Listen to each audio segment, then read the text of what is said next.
एक षड्यंत्र के तहत अंग्रेज भारत पर राज करके चले गए। आपको पता है अंग्रेजों का शासन तो 250 साल का था। उससे पहले डच, पुर्तगाली, मुगल भारत पर राज करते थे। 400 साल भारत लगभग गुलाम रहा है। इस वजह से भारत के आयुर्वेद को पीछे कर दिया गया। आप बताओ, पूरे विश्व में यह बोला जाता था कि भारत सोने की चिड़िया था। भारत सोने की चिड़िया क्यों था? भारत में ऐसा क्या था कि भारत इतना पैसा भारत के पास कैसे था? तो बताता हूं पूरी बात। हुआ क्या, भारत करता क्या था? भारत अपने मसाले पूरे विश्व में निर्यात करता था। मसाले समझते हैं आप? जो आप घर में खाना पकाते हैं यूज करते हो, हल्दी, दालचीनी, सौंफ, तुलसी, इलायची, लौंग, ये मसाले हैं। ये मसाले भारत निर्यात करता था, जिससे पैसा भारत में आता था। तो एक तो भारत ये काम करता था। दूसरा, भारत कपड़े का निर्यात करता था। कॉटन का करता था, मलमल का करता था, कुछ खास तरह के कालीन्स का करता था, कुछ खास तरह के ऐसे कपड़े बनाता था जो पूरे विश्व में सिर्फ भारत के ही बनते थे। मलमल तो भारत की इतनी मशहूर थी कि एक अंगूठी में से ना पूरा का पूरा कंबल निकल जाता था, इतनी महीन बनती थी और लाखों रुपए की बिकती थी उस वक्त। अंग्रेज भारत पे राज ही क्यों करने आए थे? भारत को लूटने के लिए आए थे, क्योंकि भारत के मसाले और भारत का ज्ञान पूरे विश्व में मशहूर है। मैंने पहले बताया ना, पूरे विश्व के सबसे प्राचीन ग्रंथ कहां पे हैं? भारत में हैं। अच्छा ये बताओ, भगवत गीता कौन से देश की है? भारत की है। वेद किस देश के हैं? भारत के हैं। भारत के लोग दिमाग में सबसे ज्यादा उन्नत है पूरे विश्व में। आप लोग भी जो मेरी इस आवाज को सुन रहे हो ना, आप लोग के दिमाग बहुत ज्यादा तेज हैं, उन्नत हैं, लेकिन हम यूज नहीं करते, रीजन नहीं लगाते, विश्वास नहीं करते, तो ये मंद पड़ जाता है। तो मेरे माध्यम से, हमारी संस्था के माध्यम से आप सब लोग पूरे विश्व में, पूरे देश में अपना नाम रोशन कर सकते हो, तरक्की कर सकते हो।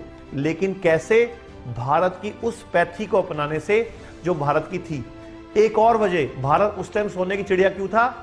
भारत यहां से जड़ी बूटियों को निर्यात करता था पूरे विश्व को। इसीलिए कोलंबस और वास्को डी गामा जैसे राक्षस लुटेरे भारत आए थे। उन्होंने कोई भारत की खोज नहीं की थी, भारत तो पहले से ही था। लेकिन कोलंबस और वास्को डी गामा के बारे में इतिहास में भी हमें गलत पढ़ाया जाता है। वो लोग भारत को लूटने के लिए आए थे। तो अब मैं आपको एक क्लिप और दिखाता हूं कि आयुर्वेद में और एलोपैथी में फर्क क्या है। अंग्रेजों ने षड्यंत्र के तहत भारत में आयुर्वेद को अवैज्ञानिक, अंधविश्वास और पिछड़ा घोषित कर दिया था, जिसकी वजह से लोग एलोपैथी की तरफ चल पड़े। अब आपको एक वीडियो क्लिप दिखाता हूं कि एक महिला बिस्तर पे पड़ी थी कई सालों से। उसके हस्बैंड को बार बार बोलती थी, कृपया मुझे छोड़ दो, आप दूसरी शादी करा लो। उसके हाथ ऐसे हो चुके थे, पैर जुड़ चुके थे।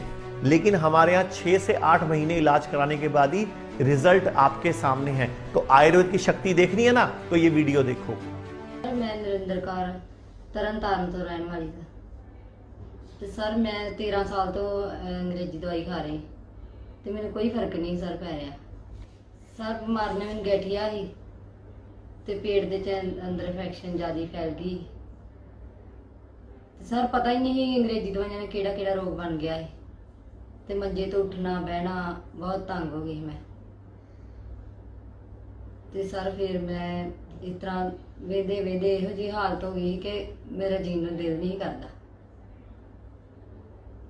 सर फिर मैं एक दिन टीवी ते वेखिया मनीष जी का प्रोग्राम, फिर मैं उस तो दवाई वेखी, फिर दवाई वेख के ते आर्डर की इन्होंने। तो सर बाद विच 1 महीने दवाई इन्होंने भेजी। फिर सर 1 महीने विच कुछ फर्क पैना शुरू हो गया। फिर उस तो दूसरे महीने च उदों फर्क पैना शुरू हो गया। सर 5-6 महीने च मैं उठना बहना वधिया ठीक हो गई। मैं अपने आप नहाउण लग पई, अपने आप सिर पैर वाउण लग गई। तो सर हुण मैं 1.5 साल तो खा रही दवाई ते मैं हुण बिल्कुल ठीक है। लोकां नूं की कहना चाहोगे? लोकां ने इहो कहना अंग्रेजी दवाई छड्ड दो ते जेड़ा इन्हां क्लीनिक मनीष सर ने खोलिया उहदे कोल जाओ, उत्थे ठीक हो जांदे। सर जिद्दां मैं ठीक होई, मैं नहीं हारे कि ठीक हो जाइदा।